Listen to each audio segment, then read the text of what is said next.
একেবারে আপনাদের দলের একজন নেতা একদম সরাসরি অভিযোগ করেছে যে বিয়ের উদাহরণ দিয়ে বলেছেন যে আপনি বিয়েতে রাজি হয়েছেন, বিয়েতে গেছেন, স্বাক্ষর করেছেন, পরবর্তীতে মানবেন না, সেটা হয় না।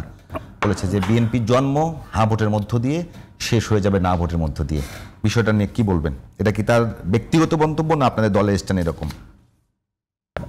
দেখেন, আপনাকে ধন্যবাদ। আপনার মাধ্যমে জিটিভি সকল দর্শক শ্রোতাকে এবং আমার সহ আলোচক ভাইকে ধন্যবাদ।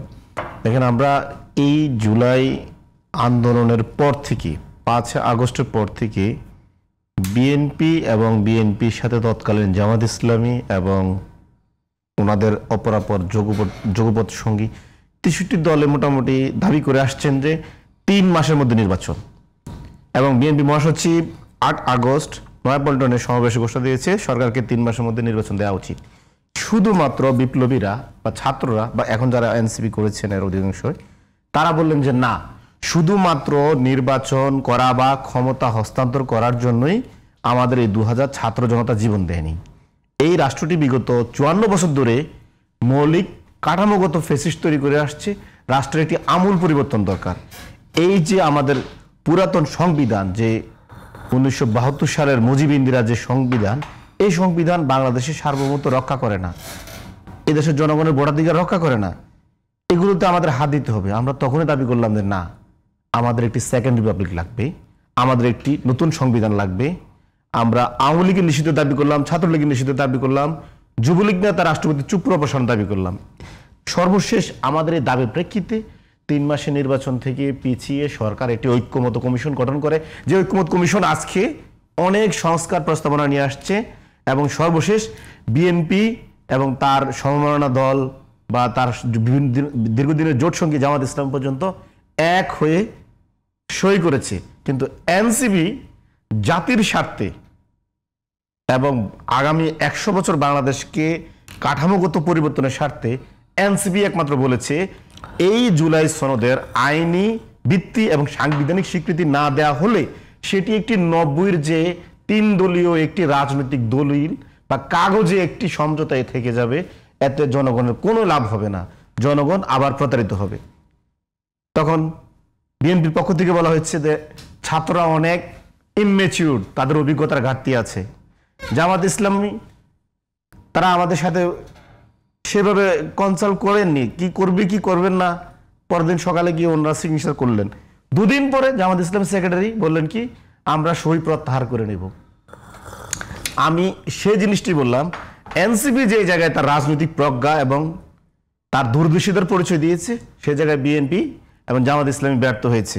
এই জন্য আমরা বললাম যে আপনাদের সিগনেচারটা তখন করলেন, আমরা তো করলাম না। আমরা কেন করলাম না? দলীয় কোনো স্বার্থ তো করি নাই। আমরা বললাম কি, আর্টিকেল 7 অনুযায়ী এই মুজিববাদী যে বর্তমান সংবিধান, এই সংবিধান অনুযায়ী সকল বিপ্লবীদেরকে সংবিধান লঙ্ঘনের দায়ে বা এই সংবিধান লঙ্ঘন করে ক্ষমতাচ্যুত করার দায়ে, শেখ হাসিনাকে ক্ষমতাচ্যুত করার দায়ে যে কোনো সময় আপনাকে আর্টিকেল 7 অনুযায়ী সর্বোচ্চ শাস্তি মৃত্যুদণ্ড বা ফাঁসি দিতে পারবে। তাহলে এটা যদি আইনি সুরক্ষা না থাকে সাংবিধানিকভাবে এবং আইনি ভিত্তি না থাকে, তাহলে তো এখানে সই করে কোনো লাভ নেই। তা আমরা সেই জায়গায় আমরা এখনো অটুট আছি। এর জন্য আমাদের যে সিনিয়র নেতারা বলছেন যে বিএনপি এবং জামাত তারা এখন সিদ্ধান্ত নেবে। তারা একেবারে সরাসরি আপনারা যেটা বলছেন একটা বিষয়, একেবারে যে হ্যাঁ এবং না ভোটের, হ্যাঁ ভোটের মধ্য দিয়ে বিএনপির জন্ম, না ভোটের মধ্য দিয়ে বিএনপি ধ্বংস হবে, এটা কেন মনে হচ্ছে? আমরা যেটা বললাম যে বিএনপি এখন জাতির স্বার্থে রাজনীতি না করে যদি শুধু সংকীর্ণ মন নিয়ে দলীয় স্বার্থে যদি এখন ন্যায়ের পক্ষে অবস্থান নেয়, আমরা মনে করি বিএনপি জনগণ থেকে প্রত্যাখ্যাত হবে। এবং বিএনপি কেন এখন এই ন্যায়ের পক্ষে অবস্থান নিচ্ছে সেটি জনগণের কাছে খুব বেশি সময় লাগবে না এটা রিড করতে। আপনি দেখেন 1977 সালে জিয়াউর রহমান সাহেব ওনার এই যে ক্ষমতা নেয়াকে উনি মানে অধ্যাদেশের মাধ্যমে বা গণভোটের মাধ্যমে, ওনার অনেকগুলো অধ্যাদেশ ছিল, সবগুলোকে উনি জায়েজ করে নিলেন বা যেভাবে হোক উনি এটাকে আরো পোক্ত করে নিলেন একটি গণভোটের মাধ্যমে। সেই গণভোটটি ছিল আপনারা জিয়াউর রহমানের এই নীতি এবং কর্মপন্থাকে সমর্থন করেন কিনা। যদি এর পক্ষে থাকেন তাহলে হাঁ বলুন, হাঁকে ভোট দিন, বিপক্ষ হলে না খেয়ে দিন। তো বিএনপি ওই সময় হাঁ ভোটের পক্ষে ছিলেন। দেশের জনগণ বিএনপিকে ম্যান্ডেটও দিয়েছে। জিয়াউর রহমান সাহেব ম্যান্ডেট পেয়েছেন গণভোটে, জিয়াউর রহমান সাহেব হাতে বিপুল ম্যান্ডেট পেয়েছেন। এখন ঠিক একই একটি প্রক্রিয়া চলছে যে ডক্টর ইউনূসের নেতৃত্বে আমরা সকলের সম্মতিতে যে আমরা এখন নতুন একটি জুলাই চার্টার চাই, আমরা গণহত্যার বিচার চাই, আমরা এই জুলাই সনদ বাস্তবায়ন চাই, আমরা সংসদে উচ্চকক্ষ নিম্নকক্ষ চাই, উচ্চকক্ষে পিয়ার পদ্ধতি চাই, আমরা সংসদে যে সরকার প্রধান হবেন তিনি দলীয় প্রধান হবেন না, এই ব্যাপারে আমরা ঐক্যমত চাই। এই বিষয়গুলো যদি বিএনপি হ্যাঁ এর পক্ষে না থাকে, জনগণ নিঃসন্দেহে বিএনপিকে বিএনপির কি দ্বিমত থাকতে পারে না কোনো একটা ইস্যুতে? থাকতে পারে, কিন্তু রাষ্ট্রের মৌলিক বিষয়ে থাকতে পারে না। দলীয়তা বিএনপি পিয়ার উচ্চকক্ষে পিয়ার চায় না, এটা কি মৌলিক কোনো সমস্যা আছে? অবশ্যই পিয়ার না চায়। বিএনপি পিয়ার চায়, বিএনপি ভোটের অনুপাতে পিয়ার চায় না। বিএনপি চায় বর্তমানে যে মহিলা এমপিরা রয়েছেন, যদি আমি বললাম যদি বিএনপি চাইলো না, তাতে কি বিএনপি জাতির বিপক্ষে অবস্থান নেবে? অবশ্যই অবস্থান নিচ্ছে। কিভাবে নিচ্ছে আমি আপনাকে বলি। জাতি কোনটার পক্ষে এবং কোনটার বিপক্ষে এটা তো আপনার গণভোটের মাধ্যমে প্রমাণিত হবে। এখন সেখানে বিএনপি যে নোট অফ ডিসেন্ট দিল, বিএনপি যে চায় না, সেটা বলতে হবে না? হ্যাঁ, সেটা বলতে পারে। আমরা তো মনে করি না। গতকালকে যে সুপারিশ দেওয়া হয়েছে সেখানে বিএনপির পক্ষ থেকে বলা হয়েছে, সরাসরি বলা হয়েছে যে বিএনপি যে নোট অফ ডিসেন্ট দিয়েছে সেগুলো উপস্থাপন করা হয় নাই। উপস্থাপন করা হয়েছে, কিন্তু সেগুলোর জন্য আর কোনো অপশন রাখা হয় নাই এবং সেগুলো অটোই নোট অফ ডিসেন্ট গুলো উঠে যাবে। এখন